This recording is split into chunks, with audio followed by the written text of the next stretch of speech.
कल जब मैंने L&T उर्फ L&D के कॉर्पोरेट दरिंदे की स्टेटमेंट पर बोला जिसमें ये चाहता है संडे को भी कर्मचारी इसके यहाँ काम करने आए, तो कई लोगों ने मेरे को कमेंट में बोला कि भाई हमें कोई दिक्कत नहीं है, हमसे 70, 80, 90, 100, 150 घंटे काम करा लो, पर हमें पैसे अकॉर्डिंगली उसके हिसाब से दे दो। और ऐसी बातों को पॉपुलराइज कर दिया ये अक्षत श्रीवास्तव जैसे क्लूलेस इन्फ्लुएंसर्स ने। अभी थोड़े टाइम पहले इसने यही बोला था, इसने कहा कि भाई अगर आप कर्मचारियों को घंटे के हिसाब से पे करोगे आवरली बेसिस पे तो ये सारा डिबेट ही खत्म हो जाएगा कि भाई 70 घंटे काम करो या 80 घंटे या 150 घंटे, मैटर ही खत्म। मतलब इतनी बेवकूफों वाली बात है ये, और इसमें इतना नुकसान है वर्कर्स का कि आप समझ नहीं रहे इस बात को। भाई आप एग्जाम्पल लो, मान लो इकोनॉमी में 100 लोग हैं और वो 8 घंटे काम करते रोज, तो सप्लाई कितनी हो गई लेबर आवर्स की? 800 घंटे।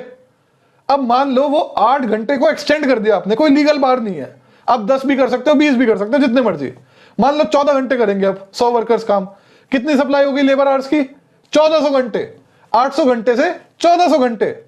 डिमांड कितनी है इस टाइम पर वर्कर्स की? क्या हाल है रोजगार का? मतलब कंपनियां के मरे जा रही है कि हमें वर्कर्स नहीं मिल रहे। एक एप्लीकेशन पे 4-4 हजार एप्लीकेंट्स आ रहे हैं। अब आपने लेबर मार्केट में सप्लाई बढ़ा के 800 घंटे से 1400 घंटे कर दी, क्या होगा? पहले तो आपकी बेरोजगारी बढ़ेगी, दूसरी बात वेज पे प्रेशर पड़ेगा और आपकी दिहाड़ी कम हो जाएगी। मतलब समझ ही नहीं रहे लोग इस बात को। अबे भाई तुम्हारी वेज रेट्स लो हो जाएगी और ज्यादा डिप्रेस हो जाएगी ऐसे काम करोगे तो। भाई कलेक्टिव बार्गेनिंग क्यों आई? वर्कर्स के यूनियंस क्यों बने? सरकार ने नियम कायदे कानून क्यों बनाए कि भाई इतने घंटे से ज्यादा आप वर्कर से काम नहीं ले सकते? क्योंकि अगर प्राइवेट मार्केट्स में ऐसे ही छोड़ दिया गया वर्कर्स को कैपिटलिस्ट के सामने, तो पावर एसिमेट्री इतनी ज्यादा है in favour of capitalist and against workers कि भाई कर्मचारी वहां पर रगड़ दिए जाएंगे बहुत बुरी तरह। इसलिए ये सब चीजें बनी, कायदे कानून बने, वर्कर्स इकट्ठे आए, लेबर यूनियंस बनाए, नेगोशिएटिंग पावर बनी उनकी। समझ आई बात या नहीं आई? जो लोग ऐसे फिर बाद में रीजन करेंगे it's a matter of demand and supply. अबे डिमांड सप्लाई के पीछे जाओ ना, वो भी कैसे बन रही है?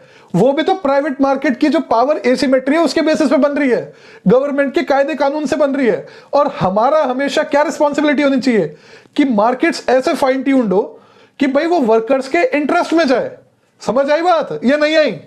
ये जो लोग कहते हैं ना कि भाई प्राइवेटली छोड़ दो, आपकी इच्छा है, वो इतना कम दे रहा है मत करो काम, क्यों कर रहे हो काम? अगर कोई फ्री में अनपेड वर्क करा रहा है तो करवाने दो, आप मत ज्वाइन करो। अबे भाई रियलिटी समझते हो नहीं समझते?